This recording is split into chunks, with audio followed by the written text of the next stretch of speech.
Welcome back to Shadows of the Past, where we shine our light on the shadows of history. Today's episode is a tale of two judges, both with similar backgrounds and career paths, both with ends wrapped in chains. But they held very different views on the law, one using it as a shield to hide his true activities, the other as a mirror to uphold justice. I'll also explore those mirrored concepts and ask if there is truly a line when one backs down from integrity.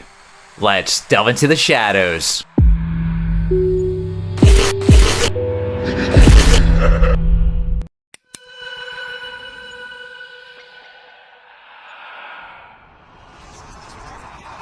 We'll begin with the judge that is the video's namesake, Curtis Eugene Chillingworth. Now, that's a name.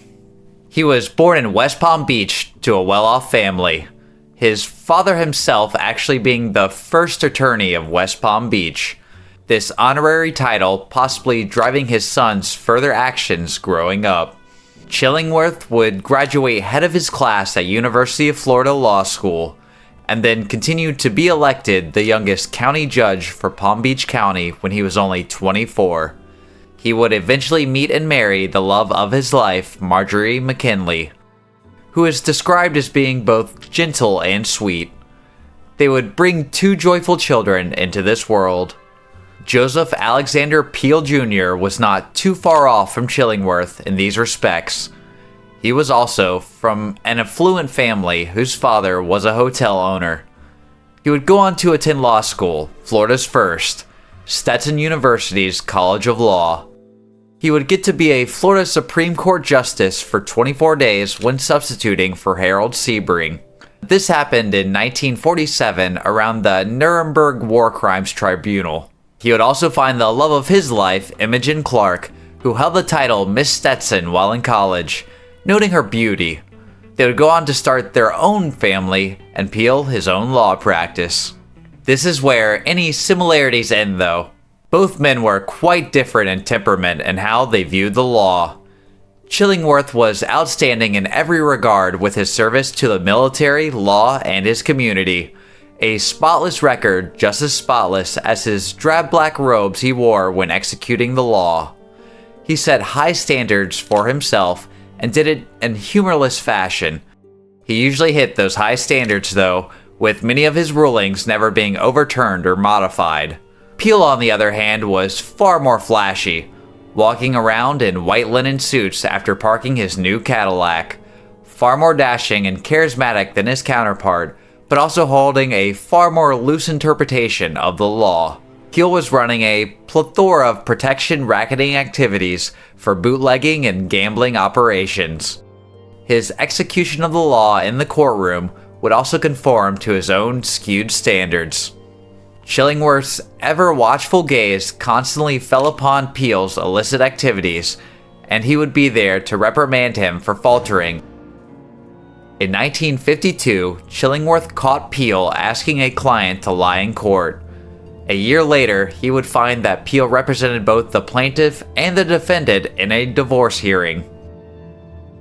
After this, Chillingworth was having enough and threatened to remove Peel from the bench and disbar him if he continued to make a mockery of the law.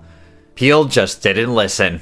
In 1955, Peel had told a client that her divorce had been final. It had not.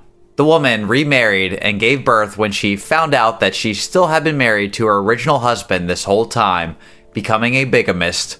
This case was brought before Chillingworth, who you can understand was not thrilled. Through the grapevine, Peel had heard that Chillingworth was handling this case and was planning for harsh retribution. Peel decided that he would get there first. It was in the early hours of June 14, 1955, when Chillingworth received a knock on the door of his Manalapan beachfront home. When he answered the door, two men burst into the house holding both Chillingworth and his wife at gunpoint. They would walk the couple across the silent beach to the water's edge. There, sitting in the water, was a solitary boat. The kidnappers ordered the couple to get into the boat and then soon pushed off into the ominous ocean.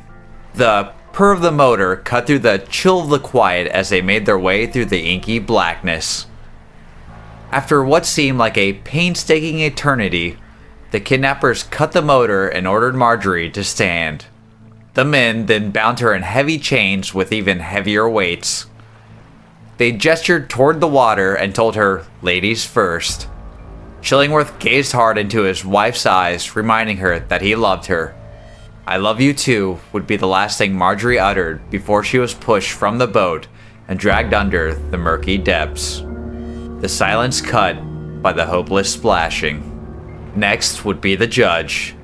But just like how he fought for everything else in his life, he fought against the crushing weight of his chains and continued to swim to the surface. One of the men would grab a shotgun, slamming the end of it into the head of Chillingworth. The wood would splinter, but not the judge's will, as he would continue to stay afloat, all while trying to escape. Eventually, one of the kidnappers would toss a loop of rope around the judge's neck that was attached to an anchor. The anchor was thrown and hit the water with a hard plunge.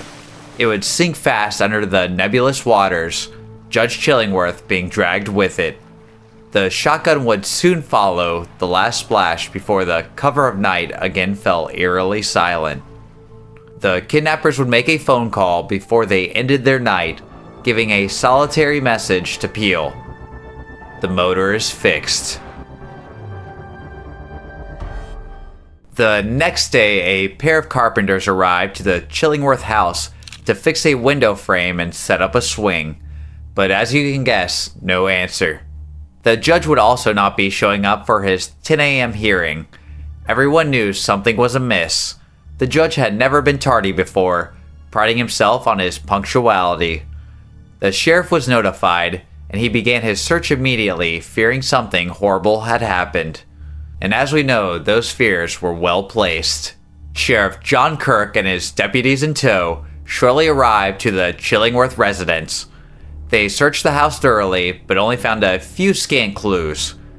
Scattered glass lay under a broken floodlight, and droplets of blood were sprinkled nearby on the steps. There'd be a couple of other clues there on the beach.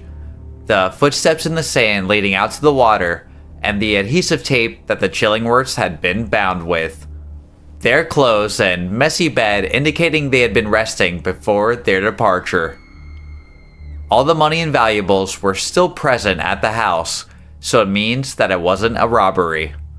But they would not be able to find anything else of note. Without any evidence to point towards a lead, the police had begun to think of any enemies the judge may have gained over his time. Being someone who regularly sentenced people for their wrongdoings, you wouldn't have to look far for a judge. Even though he took a myriad of cases, there was one individual that had the sheriff's eye. Charles Nelson had been recently sentenced to jail by Judge Chillingworth. He did not go quietly, threatening the judge's life as he was led away to prison. His brother was Trapper Nelson, known for being a hunter who lived on the outskirts of town. This was a time when the city was mainly the rich and haughty living in their decadent mansions and splendid beachfront homes, while those less fortunate lived in the wilds bordering civilization. But there was one piece of land on those outskirts that Trapper and Chillingworth had a dispute over. The judge had wanted the land as an investment. Growing up in the 30s and in the social elite, it was a pretty common practice, buying the land to only sell later for a higher price. This wasn't what Trapper wanted the land for, though. He genuinely wanted to preserve it.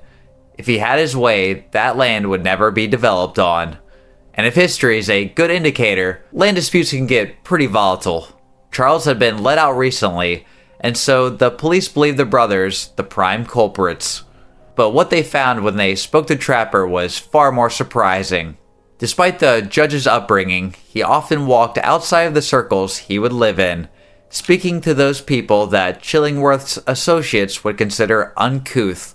Charles would also have an alibi, with Trapper being able to show evidence that he and Charles were hunting gators the same night that the judge disappeared. So with Charles and Trapper out of the picture, the police would be at a loss for leads. The case would grow cold over 2 years.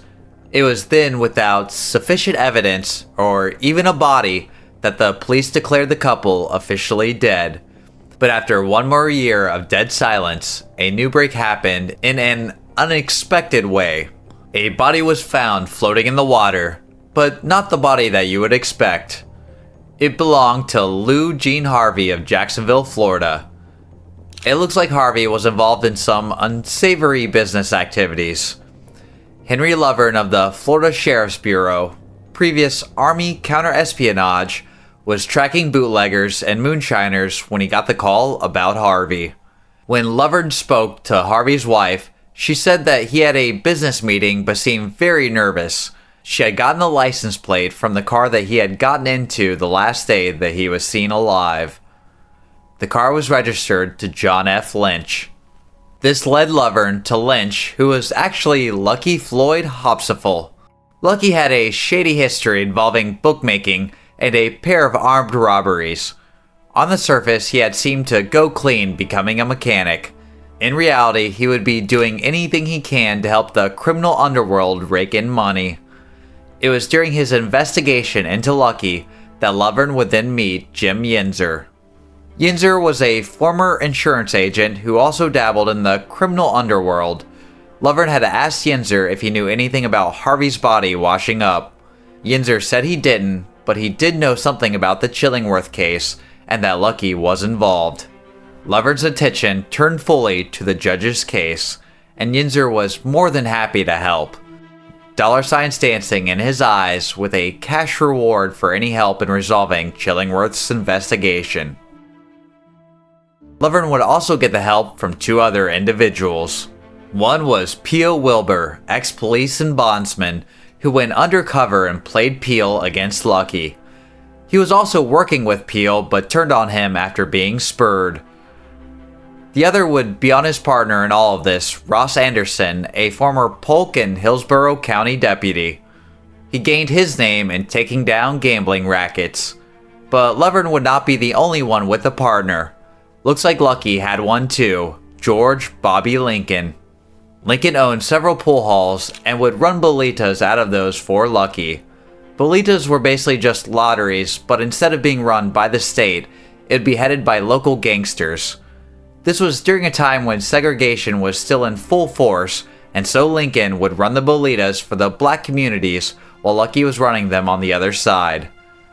Yinzer would go between Peel, Lucky, and Lincoln, trying to gain as much trust and information as possible. Sometimes even doing illegal jobs. Things could sometimes get pretty dicey. At one point when Yinzer was in a parked car with Lincoln, Lovern was in the trunk with a tape recorder. A dog soon came sniffing near the trunk and started making long howls. Yinzer pretended not to notice, but Lincoln started to get uneasy. This ended up causing Lincoln to clam up. Eventually, Lovern was released from his metal prison covered in sweat, thinking about what may have happened if Lincoln had caught them. Shortly after, Lucky planned to steal a truckload of arms in Miami, supposedly on their way to Nicaragua. Yinzer tipped off the police, but they were waiting for Lucky. He was arrested and sentenced to 15 years in prison while Yinzer escaped. Lucky tried to appeal. Wilbur put up the bond for Lucky on behalf of Peel, helping the hapless criminal out of jail. Peel, while in one breath was asking Yinzer to take care of Lucky, was also setting Lucky up to become a partner in a new investment scheme in Orlando.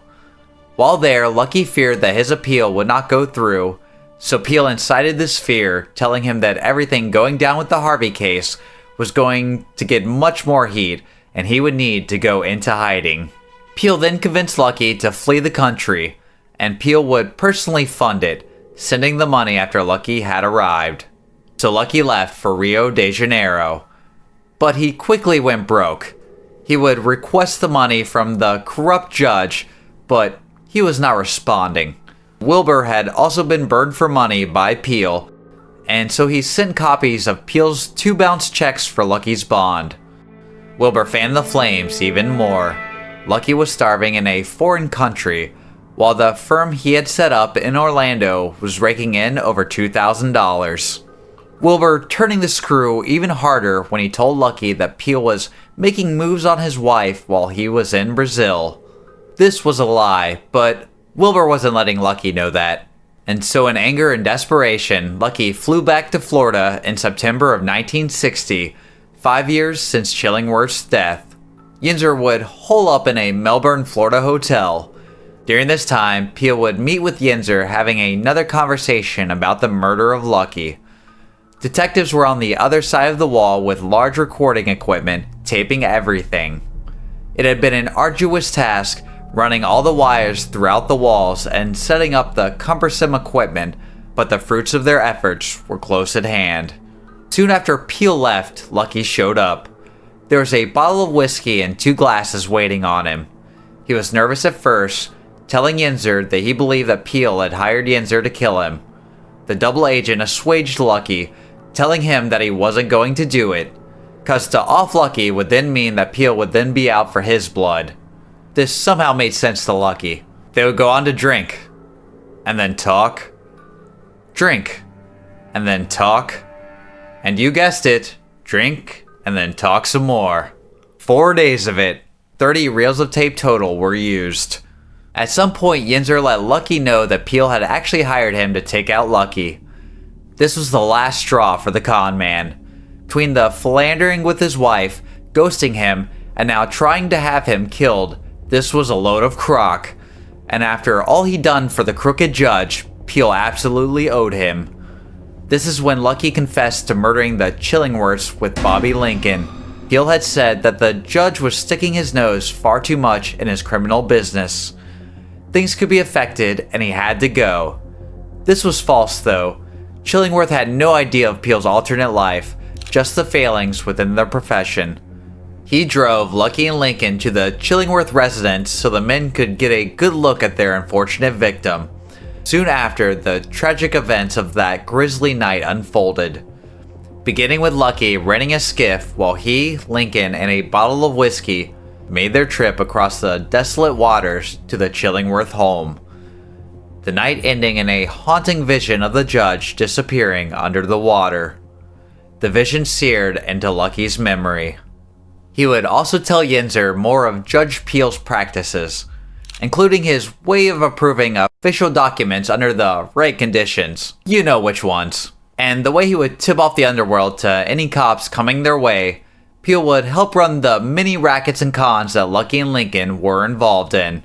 During the recordings, the detectives were having a hell of a time trying to hear the voices with the bathroom fan running in the adjoining room. Yinzer at some point came into the detectives' room to grab more liquor, where the investigators desperately pleaded for them to keep the fan off. Yinzer eventually got too drunk to remember, and soon the fan went on again. The detectives then got creative. They called Yinzer's room, stating, "This is the desk clerk. The other guests are complaining about the noise of the fan in your bathroom." There was a genuine apology from the other end. It was Lucky. He then turned the fan off and proceeded to pay special attention to make sure it stayed off, contributing to his own downfall. Detectives Anderson and Ross had decided that they recorded enough and knocked on the door with 2 deputies. Lucky and Yinzer were still passed out on the bed in their drunken stupor. So the detectives busted in, arresting Lucky for the murders of Harvey and Chillingsworth. The night of the arrests, Lucky would try to unalive himself by taking a razor to his wrist. He would be too drunk to succeed, and the hospital would be able to sew him up. Peel would not be too far behind. The following day, Peel would be arrested for plotting the murder of Lucky. He would ask State Attorney Phil O'Connell for immunity if he had flipped on Lucky and Lincoln. O'Connell had a good laugh. Peel would go on trial in 1961, where he would be found guilty of the many fraud charges and the Chillingworth murders. He would spend many years in jail until he eventually got parole. His body was so ridden with cancer that he did not last long. He would finally admit to plotting the murders for the first time, and then died 9 days after. One person that did ask for immunity and got it was Bobby Lincoln. He had already been in prison for his moonshine activities, and agreed to testify against Peel and Lucky for immunity for the murders of Chillingworth and Harvey. He would be released from prison in 1962 and would then go on to live free, where he then died at 80 years of age. And I get that they needed him to get the bigger fish, but something feels extremely wrong with one of the murderers just walking free. Lucky wouldn't ask for immunity and also wouldn't get it. He would receive the death penalty, but would have that commuted to life in prison. Peel would try and strike again by having a trustee put cyanide in Lucky's food. It ended up not working out. He would eventually die in prison in 1996. And fun fact, his trial was held in Chillingworth's courtroom, which means a huge picture of the judge was looming over him throughout the entire trial. That must have been fun. The Chillingworth bodies were unfortunately never recovered, but their legacy will live on with the memorial scholarship of their namesake set up by their children. So that's it, folks. One walking a blurred line of corruption, while the other walks a defined line of justice. And it was honestly this aspect that stuck out to me the most. Chillingworth seemed by all standards what one thinks of being the lawful good trope, but without any of the trappings of haughtiness. In a day where corruption is blatantly thrown in our face, while little is done, it's pretty astounding to see a man constantly stick his neck out for what was right, even if it completely led to its loss.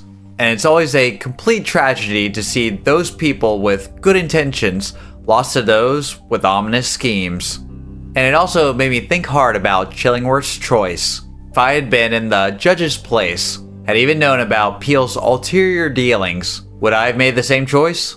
Gambling and bootlegging doesn't seem too egregious until you see some of its side effects, like bodies washing ashore. So then, would you be willing to put yourself at risk to save the lives of multiple people you may never know? After pondering on it for a while, I'm still on the fence. I feel like presented with it in most cases, I would make the morally standard choice, or at least the contextually fair one. But this has me wondering if I'm actually that virtuous. And it gives me greater respect for those willing to risk themselves in order to fight corruption. People like Don Mellett and Walter Liggett, both reporters that were executed for exposing the truth. So I hope we continue to have those like Judge Chillingworth to fight against those like the Peels of the world, trying to use their charm and wit to hide their nefarious agendas. Which I fear, as long as humans exist, this duality will also always exist. Opportunities are one of the many patterns we have evolved to see, but will it be at another person's expense? And how mighty will the gains be versus how egregious the fall for your victim? Something that should be in the forefront of every decision, but usually floats to the wind like callous ash. So here's to the Chillingworths out there, and thank you for delving into the shadows.